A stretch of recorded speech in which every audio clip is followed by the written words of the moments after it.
A day in the life of the Hawkins family. Hey everyone, I'm Kristen Hawkins. Welcome to Explicitly Pro-Life.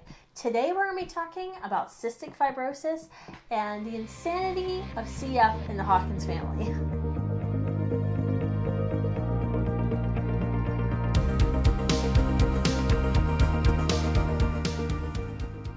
All right, so this is a little different. Today we're going to talk because it's May. And this month is Cystic Fibrosis Awareness Month. And I get asked a lot about my life as student life. Anytime I'm speaking at a conference or a Right to Life banquet, I get asked, how do you do it all? What's it like? And I think we get questions all the time from young women who want to know what it's like being a wife and a mother and leading a multi-million-dollar nonprofit organization. But what a lot of people know and maybe don't know about our family is that two of my children, Gunnar and Gracie, have cystic fibrosis. And I don't talk about it a lot often because when I'm on social media, I'm usually on social media, Facebook or Instagram for work. I'm posting something that's happened on my college campus as it relates to abortion, whether I'm speaking or there's been a case of vandalism or there's a news article that we need to comment on. I don't use digital media to talk about myself or my family. I know I'm supposed to be working on it, right? Because that's supposed to be good for your brand and so people know you. But it's hard for me because I'm not like this. I'm not a very public person, despite what a lot of people might see in the public eye. I'm actually a pretty private person. My husband is even more private than I am. And so, I always say, if it weren't for Students for Life, I wouldn't probably be on Facebook or Instagram, where I just have a small group of friends that I would only allow access into things. So in the name of Cystic Fibrosis Awareness Month, I want to talk to you about cystic fibrosis and what it means and what it does and how our family is kind of structured and how we operate.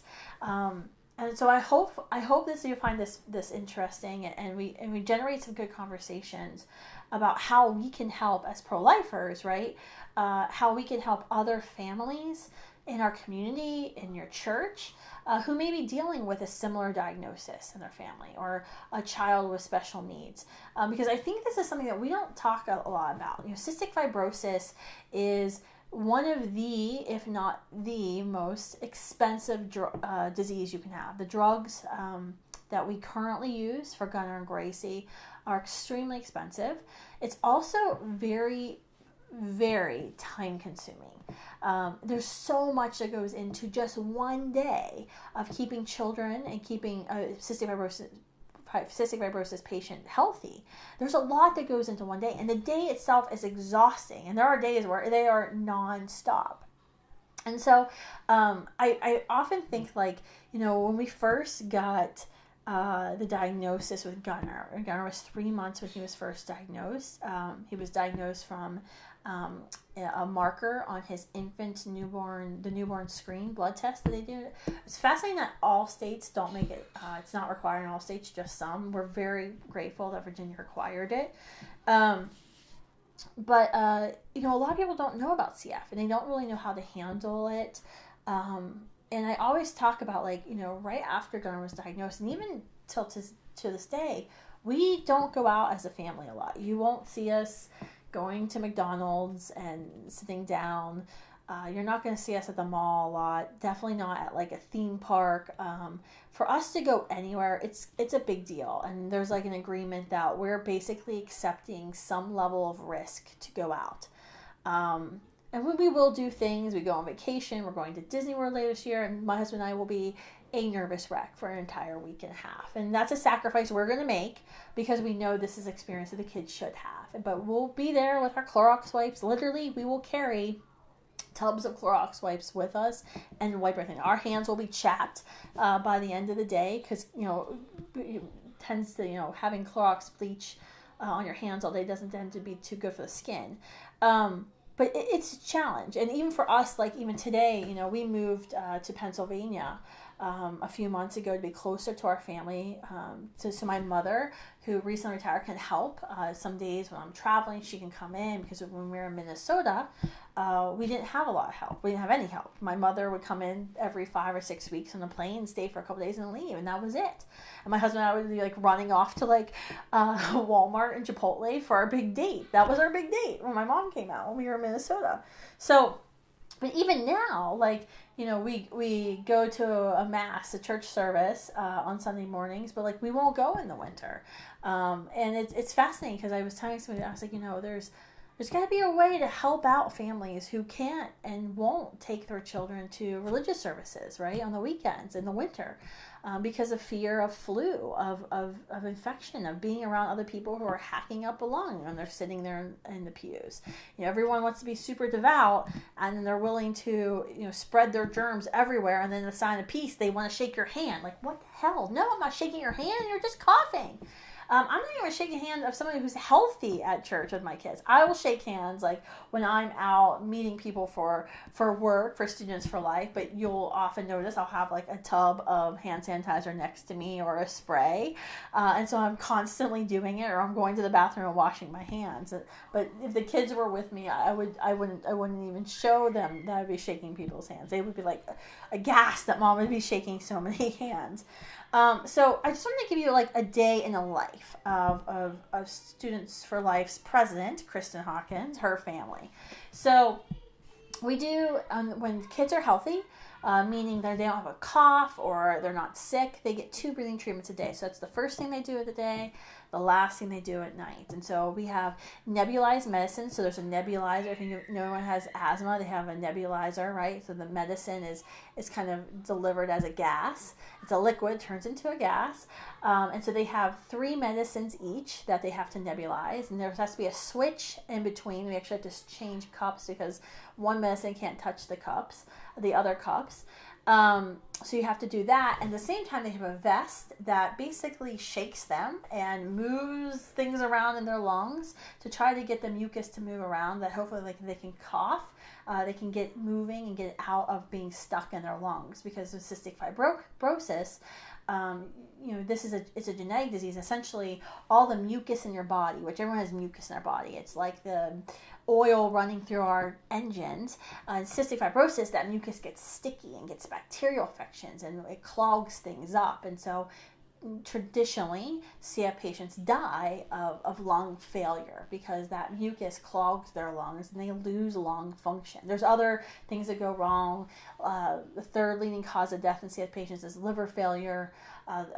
Pancreas is a huge issue. So both of our children they have pancreases, but they essentially don't really function because of the scar tissue, because of the mucus. So they start out with breathing treatments. The breathing treatments take about 35 to 45 minutes, depending on the medicine. Sometimes it can take 60 minutes if there's a certain bacteria they've contracted and they have to do additional medicine. Then we're off to breakfast. Even if they're not hungry, they have to eat, because both of them take a drug that has to be taken 12 hours apart with a fatty solid.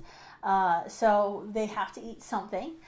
So they get their enzymes, which are what they have to take before every meal. These are, I think they're intestines of a cow or something of a pig. I think it's pig. I think because they're making vegan ones. But essentially, enzymes allow them to absorb their food. It used to be CF patients would die before the age of 2, because they wouldn't even develop lung problems. They weren't even old enough, in most cases, to develop lung problems. They were dying because they couldn't absorb food. They would basically just starve. And we saw this when Gunnar was a baby, before we knew he had cystic fibrosis, right? He had horrible acid reflux, and as soon as he would eat, he would poop everything out, or he would throw it up. I mean, it was instant. So like nothing was sticking. The nutrients aren't being retained. The fat isn't being retained. So they have to take enzymes. Even with taking these enzymes, and they're capsules, and with Gracie's we open up and pour them in applesauce. Even with taking these capsules, CF patients have to eat about 3 times the amount of normal calories that another human has to have during the course of a day. So there's probably no hope for me ever to be skinny ever again, because I have to have super high calorie foods for my family, and I already have a weight problem, and I don't have a lot of self-control when it comes to chocolate. So I'll just say that right now. So they have the enzymes, and then they have to take their Orkambi, which is that new drug that just came out. Gunnar was actually in the clinical study for it. It was huge. It's the first pill in the history of the world that actually corrects a genetic defect. So they'll take that. That has to be taken with solids. And then they also have to take their vitamins. They have to take high doses of vitamin D, A, K, and I think E. So they do their high dose vitamins. They start their day, go throughout their day. Right now, like the kids have runny noses, so they have to do a third breathing treatment. So after lunch, after their enzymes and their lunch meal, they have to do another breathing treatment. Note, if your child has just eaten, not a good idea to put them in a vest that shakes them. You've never had to throw up until it's been all over a medical device. It's quite interesting. So you have to be really careful. You have to time out meals with breathing treatments. So either a breathing treatment has to be right before a meal and they're probably hungry, or it has to be long enough after that they're not going to throw it up on you. Because what really gets you is when they're sick and they have to do 4 breathing treatments a day. It's a non-stop thing. You do a breathing treatment immediately after food, and then you have like an hour and a half, and you have to start breathing treatment, food immediately, and they have to adhere to these time schedules, because if not, they'll start throwing up on you, which is not good when they're sick anyway, because they can lose weight. Then at night, they do their third breathing treatment, more medicine, more Orkambi. Then it's baths, and we call it baths, breathers, and bed. That's the routine in our house. If we go anywhere, if we go to the grocery store and they get out, they barely ever do that. If we go to a restaurant and they get out, which is very, very rare, the first thing they say when they come back is bath, breathers, in bed, bath, breathers, in bed. If they go soccer, bath, breathers, in bed. That's how it usually is. They don't go out of the house without coming back in and getting a shower. We use, even when they're showering, we have the special soap you can buy at Rite Aid or probably the dollar stores probably might have, but Rite Aid or Walgreens. And it's basically, if you've ever had a surgery, your doctors will recommend scrubbing with it, because it takes away a lot of bacteria more so than regular soap. So we have them scrub with that when they come back in. Shoes have never been allowed in our house. Speaking of coming into our house, when we moved to Pennsylvania, one of the things my husband and I really wanted was a new house. We had lived in a really older home in Minnesota, and we were always afraid, like the concave basement wall. Like, we were always afraid like something's going to go wrong. So we really wanted a new house. And one of the biggest reasons we wanted a new construction house is because we didn't want a house that anyone had ever walked in with their shoes on. So we were actually very particular. Anyone who worked in the house had to wear shoe booties. So the shoes have never been worn in the house, and it's all hardwood floor on the first floor, so it's really easy to clean if someone would try to wear shoes. And that's hard surfaces like tile or wood or laminate. That's much easier for us to clean as opposed to carpets, because you can't really ever, we can't put cleaning liquid on carpets all the time. That takes a whole weekend to clean the carpets. So in case you haven't figured out, we are germaphobes in our house. If you ever meet my son Gunnar, sometimes he travels with me. He'll have his hands in his pocket, and it's just been ingrained in him to keep his hands in his pocket. That eliminates his temptation to touch anything. He won't touch a doorknob. It's pretty interesting to see Gunnar now that he's 10 and how the things that we've taught him and how he started to pick things up. Gracie, she just is turning 4 this month, so she hasn't fully gotten it, but she's getting better. We were on the plane to their godfather's wedding. So Brendan, who used to work for Students for Life, he got married. Yay, finally. Brendan got married, and Gracie was a flower girl, and the boys were the gift bearers, and so we had to take everyone on the airplane, which was one of the most stressful things you can do is CF. But even Gracie on the airplane, she was using her fist to if she had to when she moved from one seat to another, so she didn't put her hands down, or if she wanted to put her blind, she was trying to use her fist, so she wasn't using her fingers. So even the 4-year-olds has started to get it. So we are germaphobes. Why? I know those people germs are good for you. Let your kids play in the dirt. Blah blah blah. They need to build their immunity. Yeah, that doesn't work with CF. Little colds can be big deals. For example, last month, it was a month and a half ago, Gunnar got a little stomach bug. All the other kids that had the bug, it was about a 24-hour thing. They had like a high fever, like 102 degrees, and then they would throw up a couple times, kind of feel kind of icky, and then they were fine. Gunner was the last one to get it. He started throwing up, and I was actually here in my office working all day. I had been traveling the week prior, so I was kind of catching up, and I heard him, and Jonathan, my husband, was out there. He was handling it, and we're really good at throwing up now. We got hospital throw-up bags. Like, we've got this down. Because that's, once again, just cystic fibrosis. You can get a lot of stomach aches. So Gunner was throwing up, and Jonathan was giving him Gatorade, giving him water. I stepped out of my office at 5 o'clock to make dinner, and I just looked at him, and he was just pale white. So I took his blood sugar, which Gunner is developing something called CF-related diabetes. It's not type 1 diabetes, and it's not type 2. It's special to CF. He'll eventually have to go on insulin, kind of like somebody who has type 1. He'll have to take insulin, but he won't change his diet. So we monitor his blood sugar, and we've been told that when he's sick, that's probably when we'll see the final onset of CF-related diabetes. Right now, he's like 2 points away from being diagnosed. So when he's sick, we have to monitor his blood sugar. I took his blood sugar, and he always runs high, and he was really low. And so I called our doctors in Chicago, and they said, just take him to the emergency room now. Let's make sure he's not dehydrated. By the time we got in the emergency room, it was probably an hour and 15 minutes later, he was talking just out of his mind, delirious. He was like focusing on things. It was just like staring off and away. His body had started to shut down, we found out. He had severe acidosis, which is common in someone who's been like throwing up for 6 or 7 days, where essentially your blood pH levels get messed up and you have high acid in your blood. Gunner had it after 1 day. And it took, we were in the hospital for about 4 days trying to get his blood pH levels back to normal. His lungs actually did really well. But it was a pretty scary moment. I was up at one point for probably 42 hours straight, because we didn't know, when we were in the emergency room for like 15 hours, because they didn't know if the ICU should take him or because he had CF, it should be a pulmonary thing. Like, no one wanted to take, like, it was crazy. And it was very scary, and it got scary very fast. And I actually am kind of thankful for CF, because if it hadn't been for a CF, I don't know if I would have taken him to the emergency room, because I would have thought he would have been okay, and he wouldn't have been okay. He could have died from it. So that's CF. CF can get very scary very fast. Last winter was Gunner's first hospitalization. He was doing great, and when he goes into the CF doctor, a CF team, every 2 to 3 months, he does this test, a PFT, pulmonary function test, and it tests, basically how much air he can get in his lungs and how fast he can expel it and how hard he can expel it. And it kind of tells you, are there certain things going wrong? And we'd gone in November, right after Thanksgiving, and his scores were down. Put him on antibiotics, came back 2 weeks later, scores were still, he wasn't exhibiting any symptoms. You wouldn't know he was sick at all. In fact, we went on like a little mini vacation.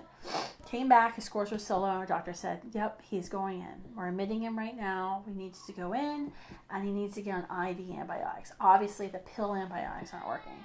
And so that's what's so interesting about a CF visit in a hospital, because sometimes when, it's not these weird, acidosis or whatever, sometimes you feel fine. So Gunner was in the hospital for 5 days. That hospital admission trip was 5 days. He was there for 5 days, and he was fine. He wasn't sick at all, but he had to sit there and get his IVs in, and then he had, and he'd do his breathing treatments.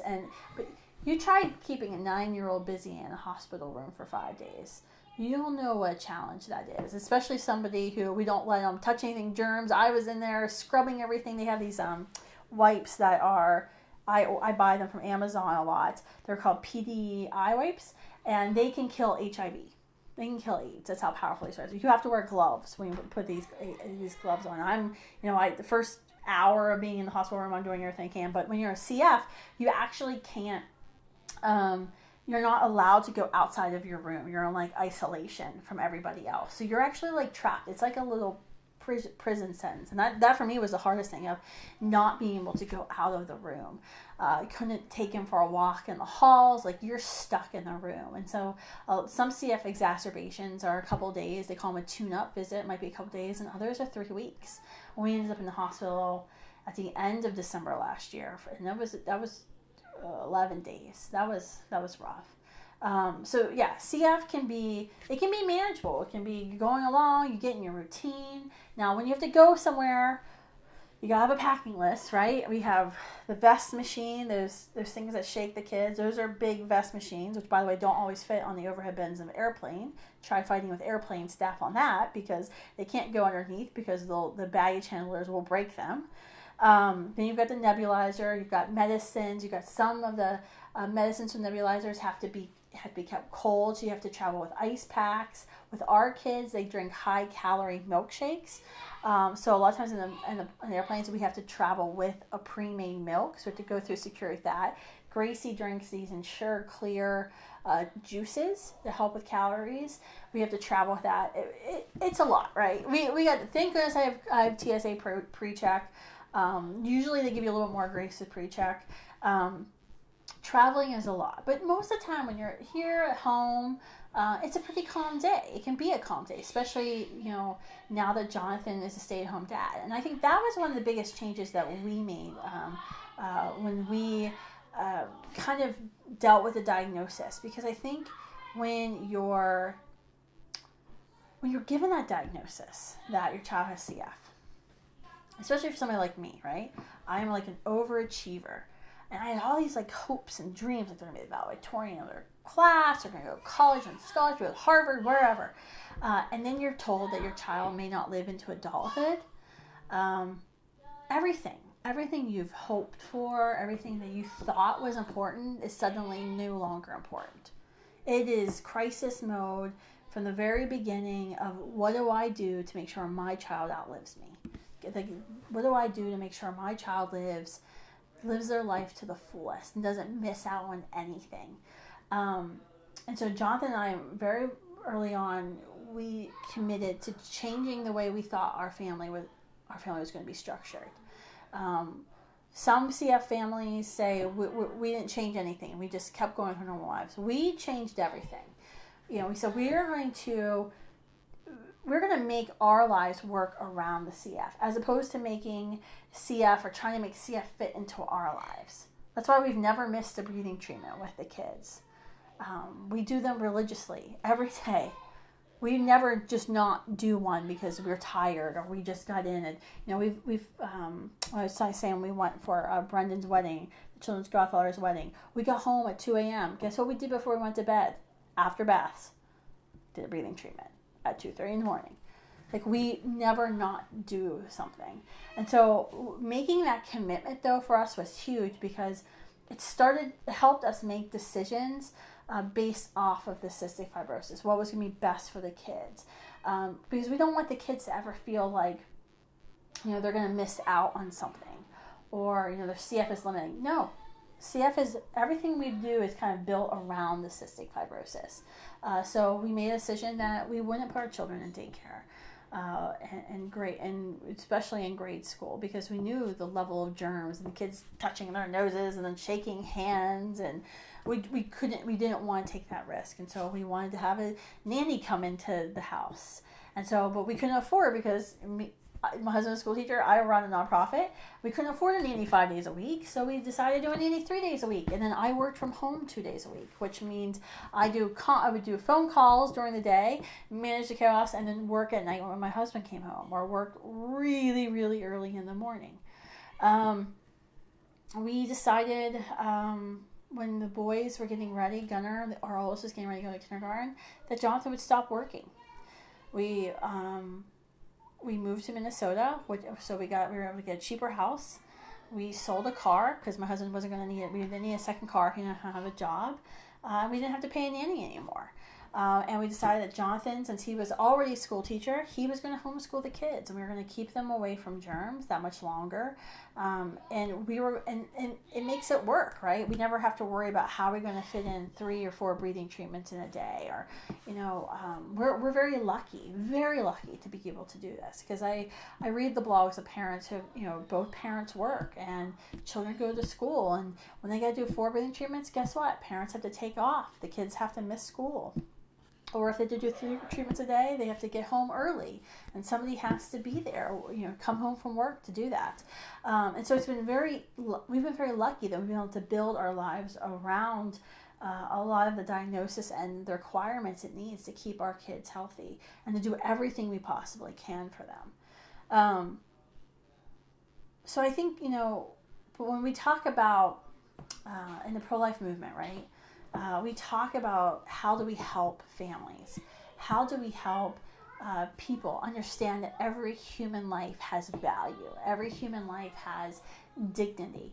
And I think, we are always talking about the preborn baby, right? Because this is the greatest human rights tragedy we know is abortion.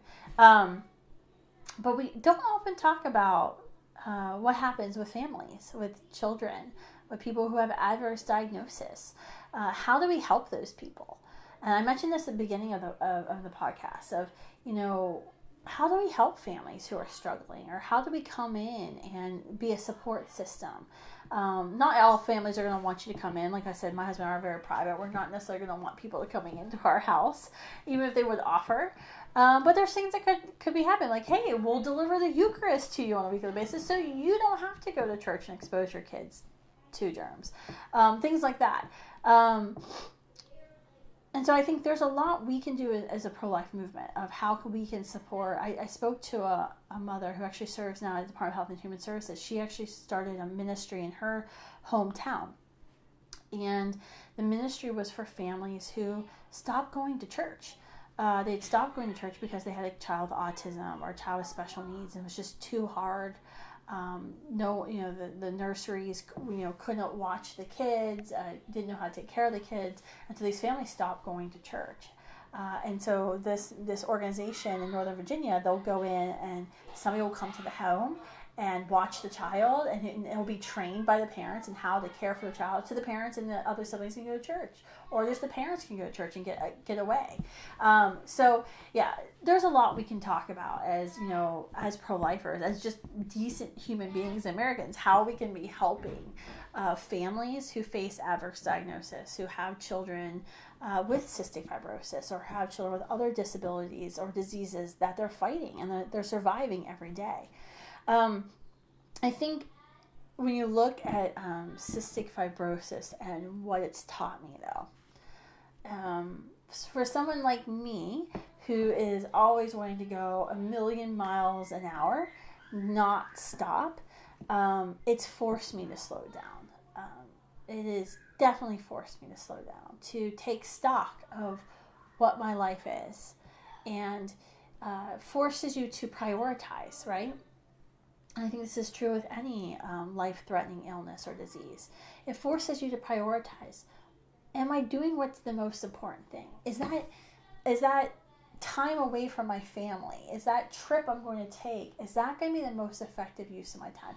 Is that worth me risking a day that I'm going to lose? Because especially with cystic fibrosis, we don't know what the future holds. I don't know how long my children are going to live. And so every day that I travel, every day that I go and speak on a campus, or I go to Washington to lobby, or I go to our headquarters in Northern Virginia, every day that I'm away is a day I lose with them. And it's a day that I'm never going to get back. And I mean, this is a problem that all parents face, just with any child, right? Of leaving your children at home, or with a babysitter or a nanny, or you go off to work and you miss out on that day. I think having that diagnosis of cystic fibrosis makes it a little bit more high priority for you. It forces you to slow down. It forces you to take a look at what's important. I think also CF helps you understand, and any diagnosis like this will help you understand, don't sweat the small stuff. I don't care if the playroom isn't put away every night and the toys are out. Did we get the breathing treatments done? Did Gunnar and Gracie get the calories they needed? Yep. Okay, we're good. we've accomplished our mission for the day. So everything isn't always going to be done. It's not always going to be perfect, but it makes you realize like there's only a limited amount of time in the day, and you can't sweat the small stuff. So yeah, that's what I've learned from Sia. I've given you a little bit of I think a kind of a window into our life with cystic fibrosis and the Hawkins family. You haven't seen the crazy. You might be able to hear the crazy. If you subscribe to my podcast, in future episodes, I guarantee you're probably at some point going to hear yelling or screaming or something going on in the house because the kids come in. My office has my door is glass so they can see, and they put their little faces up the door. Then they usually fight over an iPad or something's going on. Sometimes a breathing treatment will be happening. I think the first time I record a podcast, there was a breathing treatment, so there's like a low humming going on in the background of the podcast. So if you tune in, you subscribe, you're definitely going to see it. You're going to see our life, the craziness of our life with the Hawkins family come through. As much as we try to make this kind of persona of, oh, wow, it's all great and professional and clean, you don't see the chaos. I said that in the last episode last week, right?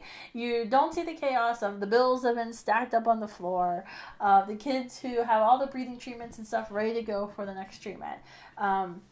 So it's not a perfect window, but hopefully it was a little bit of a glimpse into our life, what cystic fibrosis is like on a daily basis, things that you have to think about. I think about things all the time that I know other parents don't sweat. Like, I don't know, when you go into your car, the kids always take their shoes off, so there's no chance that their toy can be dropped where their shoe is, and picking up their toy. It changes everything, the way you think about everything with cystic fibrosis. And so I hope you start to see that. Next time when you meet me, maybe you won't want to shake my hand, and that will be okay with me. I would be very happy if no one wanted to shake my hand. Just wanted to wave. We just do the sign of peace, or we wave like this. That's good. And so I hope it gives you some insights. I hope I also just kind of telling you like about our story and kind of our kind of craziness. I hope I got your like wheels turning a little bit about, are there families in your community? Are there families in your church, your parish, or even maybe in your extended family who are struggling with a diagnosis, who have children who have autism, or maybe they've adopted a child who's having some issues from leaving their family. Is there someone in your life that you can go and say, what can I do to make your life better? What is it that we can do? And maybe there'll be private people like Jonathan and I who aren't going to want you coming into our home and bringing food or cleaning our house just because we wouldn't want someone in our house. But maybe it's just the paying attention of, oh, wow, they never shake hands. Or, when I'm sick, I'm not going to go around them and say, oh, sorry, I just had this cold and it was this awful thing. And then go, and how are you doing? Maybe you'll just be more aware. But I mean, I think this is very, it's not explicitly an anti-abortion episode, but I think this was definitely a pro-life episode. So I hope you enjoyed it, and don't forget to hit subscribe, and there'll be more episodes coming. Thanks, guys.